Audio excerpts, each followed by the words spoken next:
Hello दोस्तों, welcome to back on my channel. आज की वीडियो में हम बीए ऑनर्स पॉलिटिकल साइंस में political theory concept and debate के ऊपर चर्चा करेंगे। इसमें दोस्तों हम पहला यूनिट करेंगे आज, वो है स्वतंत्रता की अवधारणा। इसके ऊपर हम बात करेंगे दोस्तों। इसमें हम नकारात्मक स्वतंत्रता और सकारात्मक स्वतंत्रता के ऊपर बात करेंगे। दोस्तों वीडियो अच्छा लगे तो ज़्यादा से ज़्यादा शेयर करना, वीडियो को लाइक करना और चैनल को सब्सक्राइब करना, ताकि मेरे सभी वीडियो आप लोगों तक आसानी से पहुंचे।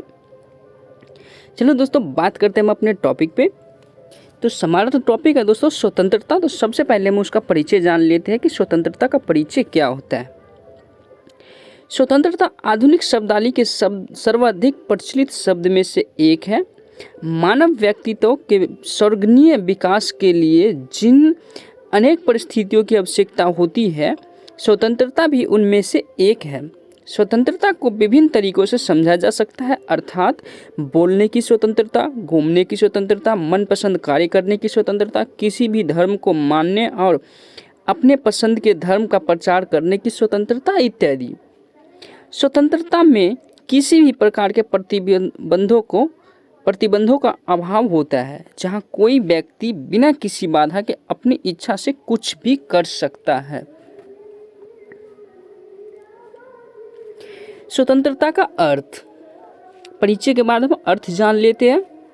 स्वतंत्रता को अंग्रेजी में लिबर्टी कहते हैं। इसकी उत्पत्ति लैटिन भाषा के शब्द लिबर से हुआ है, जिसका अर्थ है बंधनों का अभाव, अर्थात मनुष्य की इच्छा और कार्य पर किसी भी प्रकार का रुकावट या मर्यादा का न होना। प्राकृतिक द्वारा प्राप्त अधिकारों से स्वतंत्रता का अधिकार सबसे महत्वपूर्ण है, क्योंकि मनुष्य स्वतंत्र ही जन्म लेते हैं। अतः स्वतंत्र मनुष्य का जन्मसिद्ध अधिकार है। स्वतंत्रता मनुष्य का जन्मसिद्ध अधिकार है। 1789 में मानव अधिकार घोषणा पत्र के अनुसार स्वतंत्रता वह शक्ति है जिसके आधार पर मनुष्य कोई भी ऐसा काम कर सकता है जो दूसरों को हानि नहीं पहुंचाए। अर्थात कोई भी व्यक्ति बिना किसी को हानि पहुंचाए कुछ भी काम कर सकता है। लास्की के अनुसार स्वतंत्रता का अर्थ उस वातावरण की स्थापना से है जिसमें मनुष्य को अपने पूर्ण विकास के लिए समान अवसर प्राप्त होते हैं। ये लास्की का मत था, जो लास्की हमारे जो विचारक है उनका। हर्बर्ट स्पेंसर का मानना है कि प्रत्येक व्यक्ति यह करने के लिए स्वतंत्र है जिसकी वो इच्छा रखता है, परंतु वह किसी अन्य मनुष्य की समान स्वतंत्रता का हनन नहीं कर सकता। अर्थात जो बात लास्की का मानना है वही हर्बर्ट स्पेंसर का मानना है, लेकिन दोनों का मत अलग अलग तरीके से है। मैकेंजी के अनुसार स्वतंत्रता सभी प्रकार के प्रतिबंधों का अभाव को नहीं कहते, अपितु अनुचित प्रतिबंधों के स्थान पर उचित प्रतिबंधों का व्यवस्था है। अर्थात ये है दोस्तों कि स्वतंत्रता का मतलब ये नहीं है कि हम किसी भी व्यक्ति के साथ, किसी भी व्यक्ति को ये अधिकार है वो किसी भी व्यक्ति का या कोई भी काम कर सकते हैं, ऐसा नहीं है। स्वतंत्रता का सही अर्थ यही है कि कोई भी व्यक्ति अपने विकास के लिए किसी भी व्यक्ति का स्वतंत्रता हनन नहीं करेगा। अर्थात अगर स्वतंत्रता का सीधा अर्थ ये होगा कि कोई भी कुछ भी कर सकता है, तो इसका मतलब जो चोरी करता है वो अपने ज़रूरतों की पूरा करने के लिए चोरी करता है, लेकिन वो दूसरों को नुकसान पहुंचाता है, तो ये कोई स्वतंत्रता नहीं है। चलो हम आगे बात करते हैं दूसरे जो विचारक है उस पर। हॉब्स के अनुसार बाहरी बाधाओं की अनुपस्थिति, जो बाधाएं मनुष्य को किसी भी कार्य को करने की शक्ति को कम करता है। हॉब्स ने भी वही स्वतंत्रता का व्याख्या किया है जो कुछ भी करने का शक्ति प्रदान करता है, यानी इंसान कुछ भी कर सकता है। हेगल के अनुसार स्वतंत्रता कानून का पालन है। हेगल का मानना ये है कि जो स्वतंत्रता है वो लोगों द्वारा कानून का पालन करता है। रूसो ने कहा है कि स्वतंत्रता में सामान्य इच्छा शक्ति का पालन होता है। जे.एस. मिल के अनुसार स्वतंत्रता एकमात्र साधन है जिसके तहत व्यक्ति अपने भले के लिए अपने तरीके से सब कुछ कर सकता है। इन परिभाषा के आधार पर कहा जा सकता है कि आत्म विकास के लिए वास्तविक अवसर का नाम स्वतंत्रता है। यानी जो आत्म विकास है, जो अपना खुद का जो विकास है, उसी के लिए वास्तविक अवसर, जो हमें वास्तविक अवसर मिलते हैं कुछ काम करने के लिए, वही स्वतंत्रता है। सामाजिक ढांचे को संगठित रखते हुए व्यक्ति को अधिक से अधिक स्वतंत्रता प्राप्त हो, सभी व्यक्तियों को समान अवसर एवं समान स्वतंत्रता प्राप्त हो, जिससे व्यक्ति अपना आत्म विकास कर सके। इन परिभाषा के आधार पर स्वतंत्रता के दो रूप है। जो इन परिभाषा है दोस्तों, इसके आधार पर दो रूप बांट सकते हैं इसको हम।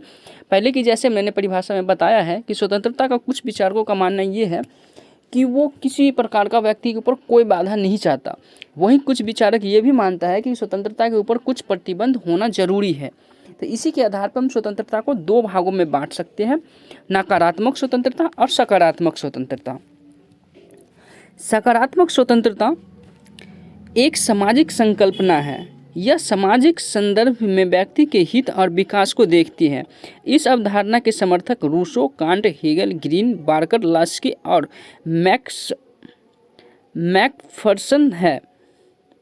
सकारात्मक स्वतंत्रता उन प्रतिबंधों और विशेषताओं को हटाने की मांग करता है जो सामाजिक व्यवस्था से पैदा हुई हो और जिन्हें हटाना वास्तविक है। यानी कि जो सकारात्मक स्वतंत्रता है वो उन प्रतिबंधों को हटाने की मांग करता है जिसमें सामाजिक व्यवस्था पैदा होती है और सामाजिक जो विकास है उसके हटाने के लिए व्यवहारिक भी है, जिससे समाज का विकास हो सके। इस प्रकार सकारात्मक स्वतंत्रता की अवधारणा अपने आप में स्वतंत्रता को समाज से समाज की परिस्थितियों से अधिक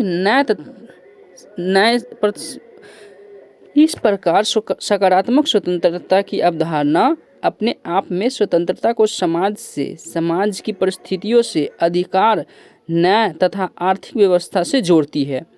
जो सकारात्मक स्वतंत्रता है दोस्तों, वो समाज के कई परिस्थितियों, न्याय, आर्थिक व्यवस्था आदि से जोड़ती है। इस अवधारणा के अंतर्गत समानता का आधार माना जाता है। जब तक लोगों के बीच समानता नहीं होगा, कि हम एक दूसरे को समान नहीं समझेंगे, जब तक स्वतंत्रता स्थापित, सकारात्मक स्वतंत्रता स्थापित नहीं हो सकता।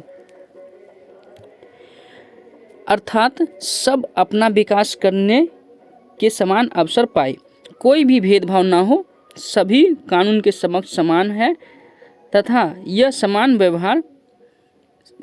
जहाँ समान व्यवहार मिले वहीं सकारात्मक स्वतंत्रता पनपती है। सकारात्मक स्वतंत्रता की अवधारणा आर्थिक समान स्वतंत्रता को मान्यता देती है। इससे पूर्व नकारात्मक स्वतंत्रता की अवधारणा के विचारकों का ध्यान केवल नागरिक स्वतंत्रता तक सीमित रहा है। आर्थिक स्वतंत्रता की ओर उन्होंने ध्यान नहीं दिया। केवल संपत्ति के अधिकार की सुरक्षा को वे आर्थिक स्वतंत्रता मानते हैं। आम जनता की आर्थिक हालत में सुधार के प्रति वे उदासीन थे। 20वीं सदी में नकारात्मक स्वतंत्रता की व्यावहारिकता ने गरीबी और असमानताओं को जन्म दिया। जैसे कि दोस्तों सकारात्मक स्वतंत्रता है वो आर्थिक का जो है वो आर्थिक अवधारणा को भी मानता है इससे, लेकिन जो नकारात्मक स्वतंत्रता है वो इन विचारों को नहीं मानता, वो केवल नागरिक स्वतंत्रता के ऊपर बात करता है। जब तक आर्थिक स्वतंत्रता नहीं होगा दोस्तों, जब तक इंसान किसी भी व्यक्ति को अपने मनपसंद कार्य करने की स्वतंत्रता नहीं मिलेगा, तब तक आर्थिक विकास नहीं हो सकता। इसीलिए सभी व्यक्ति को समान अवसर मिले और समान कार्य करने के लिए समान वेतन मिले आदि, ये सब सकारात्मक स्वतंत्रता का एक पार्ट है। इसी के अनुसार जब नकारात्मक स्वतंत्रता के कारण ही व्यवहारिकता के कारण, जब नकारात्मक स्वतंत्रता इतना बढ़ गया जिसके कारण ही गरीबी और असमानताओं को जन्म दिया। गरीबी और असमानता जो अभी हमारे समाज में जो अभी प्रचलित है, ये नकारात्मक स्वतंत्रता का ही देन है। सकारात्मक स्वतंत्रता की अवधारणा के प्रारंभिक अंश मिल की रचनाओं में मिलते हैं। मूल रूप से यह मूल रूप से वो नकारात्मक स्वतंत्रता के समर्थक थे। जो जेएस मिल है वो नकारात्मक स्वतंत्रता के समर्थक थे, परंतु कुछ कार्यों में राज्य के हस्तक्षेप का विरोध नहीं करते थे। यानी कि कुछ कार्य ऐसा था जिसमें जो मिल जो विचारक है वो राज्य के हस्तक्षेप का विरोध नहीं करते थे, बल्कि वो समर्थन करता था उस हस्तक्षेप का कि राज्य सही कर रहा है। नकारात्मक स्वतंत्रता की अवधारणा से पनपती बुराइयों ने कांट, फिस्ते, ग्रीन जैसे आदर्शवादी लेखकों को प्रभावित किया, जिस कारण इन लेखकों ने व्यक्तिगत हित को सामाजिक हित में निहित किया। यानी जो व्यक्तिगत विकास था उसे सामाजिक विकास में निहित कर दिया इन्होंने अपने विचारों को। इनका मानना ये था कि केवल व्यक्तित्व का विकास न हो, सामाजिक का विकास हो, ताकि समाज का विकास होगा तो उसमें हर व्यक्ति का विकास होगा। नकारात्मक स्वतंत्रता की अवधारणा सुधार युग की देन है, जो 16वीं और 17वीं शताब्दी के दौरान यूरोप में हुआ था। नकारात्मक स्वतंत्रता का जो देन है दोस्तों वो सुधार युग से आया था, और कब आया है? 16वीं और 17वीं शताब्दी में।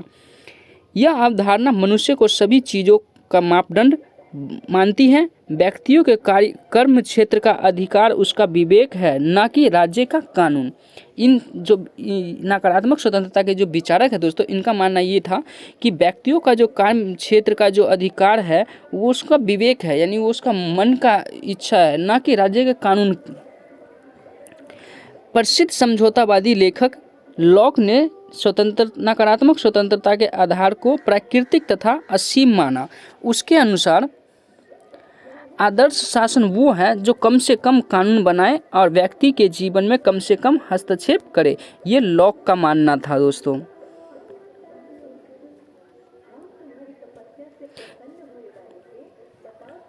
स्वतंत्रता की मांग को धर्म जो नकारात्मक जो स्वतंत्रता की जो मांग था दोस्तों वो सर्वप्रथम धर्म के क्षेत्र से प्रारंभ हुई और क्रमशः राजनीतिक और आर्थिक क्षेत्र में प्रवेश कर गई, परंतु इसका आधार व्यक्तिगत स्वतंत्रता ही रहा, ना कि सामाजिक स्वतंत्रता। जब से ये स्वतंत्रता का जो जन्म लिया तो ये कहाँ से जन्म लिया? 16वीं और 17वीं शताब्दी में जितने भी ये आंदोलन हुए हैं उसमें स्वतंत्रता और समानता दो ऐसे विचार जो थे वो सबसे महत्वपूर्ण था। जब ही स्वतंत्रता का जो परिवेश हुआ तो वो धर्म से ही आरंभ हुआ है और राजनीतिक और आर्थिक क्षेत्रों में प्रवेश किया, परंतु इसका आधार केवल व्यक्तिगत ही था। धार्मिक स्वतंत्रता की आवाज़ पोप की तानाशाही प्रवृत्तियों के विरुद्ध हुआ था। जिस टाइम जो चर्च का जो वर्चस्व था उसके को समाप्त करने के लिए, उसके तानाशाही को समाप्त करने के लिए स्वतंत्रता का आवाज़ उठा था। कहाँ से? यूरोप से। राजनीतिक स्वतंत्रता राजतंत्र के खिलाफ मांग था और आर्थिक स्वतंत्रता की मांग सामंतशाही के खिलाफ स्वतंत्र समझौते तथा स्वतंत्र बाजार की मांग था, जिसका उद्देश्य स्वतंत्र व्यापार और उचित कीमत पर प्राप्त करना था। इस प्रकार हम नकारात्मक स्वतंत्रता की अवधारणा के जन्म और विकास को 3 आंदोलन के संदर्भ में देख सकते हैं या उसका अध्ययन कर सकते हैं। पहला है धर्म आंदोलन 16वीं और 17वीं शताब्दी के रूप में, जब यूरोप में धार्मिक आंदोलन शुरू हुआ। इसका जो प्रमुख जो इसका विचारक था वो था कांट। राजनीतिक स्वतंत्रता के लिए 17वीं और 18वीं शताब्दी के आंदोलन के रूप में, 19वीं सदी में उदारवादी विचारकों के विचार के संदर्भ के रूप में, जिनमें स्पेंसर, बेंथम, मिल के नाम प्रसिद्ध है। ये 2 राजनीतिक स्वतंत्रता के लिए आंदोलन चला था 17वीं शताब्दी, 18वीं शताब्दी में और 19वीं शताब्दी में। उसके बाद था दोस्तों तीसरा आंदोलन था आर्थिक आंदोलन के रूप में। समानतावाद का टूटना, व्यापार में वृद्धि, नए प्रकार की संपत्ति का पैदा होना और शहरों की स्थापना। इस संदर्भ में एडम स्मिथ और रिकार्डो का नाम उल्लेखनीय है। जो ये विचारक है इनका नाम उल्लेखनीय है। और इस आर्थिक आंदोलन का जो उद्देश्य था ये था समतावाद का टूटना, यानी समतावाद जो था, सामंतवाद जो था, वहाँ राजशाही का जो शासन था उसको ख़त्म करना, व्यापार में वृद्धि लाना, नए प्रकार के संपत्ति का पैदा करना, ये इनका उद्देश्य था। नकारात्मक स्वतंत्रता में विश्वास रखने वाले मूल रूप से प्रतिबंधों के अभाव के रूप में स्वतंत्रता का पक्ष लेते हैं। यानी जो नकारात्मक स्वतंत्रता में विश्वास रखते हैं वो मूल रूप से प्रतिबंधों का अभाव के समर्थक में करते हैं। यानी अभाव, जो प्रतिबंध है वो कम से कम होना चाहिए। उनके अनुसार व्यक्ति कुछ भी करना चाहता हो वो वैसा करने से उसे वैसा करने से ना रोका जाए। इस प्रकार नकारात्मक स्वतंत्रता की अवधारणा में निम्नलिखित तत्वों का समावेश है। क्या मानते हैं दोस्तों? ये व्यक्ति की स्वतंत्रता असीमित है, यानी व्यक्ति की स्वतंत्रता पर कोई लिमिट नहीं होना चाहिए। ये नकारात्मक स्वतंत्रता का पहला समावेश है। दूसरा है प्राकृतिक अधिकारों के सिद्धांत में विश्वास, अर्थात स्वतंत्रता जीवन और आर्थिक। जो नकारात्मक स्वतंत्रता के विचारक थे दोस्तों, ये मानते थे जो प्राकृतिक रूप से जितने भी मनुष्य जन्म लेते हैं या कोई भी जन्म लेता है वो प्राकृतिक रूप से स्वतंत्र है, यानी कि उसे कुछ भी करने का अधिकार है। राजनीतिक स्वतंत्रता व्यक्ति के विकास के लिए जरूरी है, न कि आर्थिक स्वतंत्रता। हम जब भी जानते हैं दोस्तों कि व्यक्ति के विकास के लिए राजनीतिक स्वतंत्रता भी जरूरी है और आर्थिक स्वतंत्रता भी जरूरी है। लेकिन जो राजनीतिक विचारक थे जो नकारात्मक स्वतंत्रता का समर्थक करते थे, उनका मानना था कि व्यक्ति के लिए विकास के लिए केवल राजनीतिक स्वतंत्रता ही जरूरी है, आर्थिक स्वतंत्रता जरूरी नहीं है। राज्य की शक्ति और व्यक्ति की स्वतंत्रता में परस्पर विरोधी। जो राज्य की शक्ति था दोस्तों और व्यक्ति की जो स्वतंत्रता, इस पे नकारात्मक स्वतंत्रता के जो विचारक थे वो विरोध करते थे इन दोनों को। उनका मानना ये था कि राज्य जो है वो राज्य अपनी शक्ति से व्यक्ति के स्वतंत्रता का हनन कर रहा है, इसीलिए उस पर कम से कम हस्तक्षेप की मांग करते थे। आर्थिक असमानताओं स्वतंत्रता का स्वाभाविक लक्षण है। इनका मानना ये था कि आर्थिक असमानता जो है वो स्वतंत्रता का स्वाभाविक लक्षण है, अर्थात जो अभी गरीबी और अमीरी का जो सिद्धांत था उस टाइम दोस्तों, वो एक स्वाभाविक है। ये नकारात्मक स्वतंत्रता का जो जितने भी विचारक हैं उनका मानना था। निष्कर्ष देखते हैं दोस्तों, मैंने पहले ही दोनों स्वतंत्रता के बारे में बता दिया दोस्तों, नकारात्मक स्वतंत्रता का और सकारात्मक स्वतंत्रता का वो क्या होता है। अब हम उन दोनों को मिला के देखते हैं, निष्कर्ष जो निकालते हैं वो क्या है, उसको हम शॉर्ट में पढ़ेंगे। ये देखते हैं दोस्तों, निष्कर्ष। स्वतंत्रता की नकारात्मक और सकारात्मक अवधारणाओं की उपरोक्त व्याख्या से यह स्पष्ट होता है कि आज अधिकांश देशों में जहां कल्याणकारी राज्य की स्थापना का उद्देश्य मान लिया गया है, वहां स्वतंत्रता का सकारात्मक अवधारणा को मान्यता देने का प्रयास किया जा रहा है। इस प्रकार उदारवादी स्वतंत्रता के लिए सामाजिक तथा आर्थिक जीवन में हस्तक्षेप के समर्थक बन गए हैं। इस प्रकार उदारवादी जो थे वो स्वतंत्रता के लिए सामाजिक और आर्थिक जीवन में हस्तक्षेप के समर्थक बन गए हैं। दोनों अवधारणाओं की तुलनात्मक व्याख्या करने पर हम निम्नलिखित अंतर देख सकते हैं। पहला अंतर है, नकारात्मक स्वतंत्रता व्यक्ति के मनमानी करने की छूट के रूप में है, प्रेरित करता है, जबकि सकारात्मक स्वतंत्रता व्यक्ति के हितों को सामाजिक हित के संदर्भ में देखती है और विवेकपूर्ण प्रतिबंधों को व्यक्ति का विकास के लिए जरूरी मानती है। अर्थात नकारात्मक स्वतंत्रता की जो अवधारणा है उस पर कोई प्रतिबंध नहीं होना चाहिए, ये उनका मानना है। और सकारात्मक स्वतंत्रता की जो अवधारणा है इनका मानना ये है कि व्यक्ति के विकास के लिए कुछ प्रतिबंध होना जरूरी है। नकारात्मक स्वतंत्रता के समर्थक राजनीतिक और नागरिक स्वतंत्रता को प्राथमिकता देते हैं, जबकि सकारात्मक स्वतंत्रता के समर्थक इसके साथ आर्थिक स्वतंत्रता को भी जोड़ते हैं। यानी कि केवल नागरिक स्वतंत्रता और राजनीतिक स्वतंत्रता ही आवश्यक नहीं है, उसके विकास के लिए आर्थिक स्वतंत्रता होना भी बहुत जरूरी है। ये सकारात्मक स्वतंत्रता के विचारक का मानना है। तीसरा पॉइंट है दोस्तों, नकारात्मक स्वतंत्रता की अवधारणा अपने साथ समानता, न्याय आदि को जोड़ता है, जबकि सकारात्मक स्वतंत्रता के विचारक स्वतंत्रता, समानता, न्याय को एक दूसरे के साथ जोड़ता है।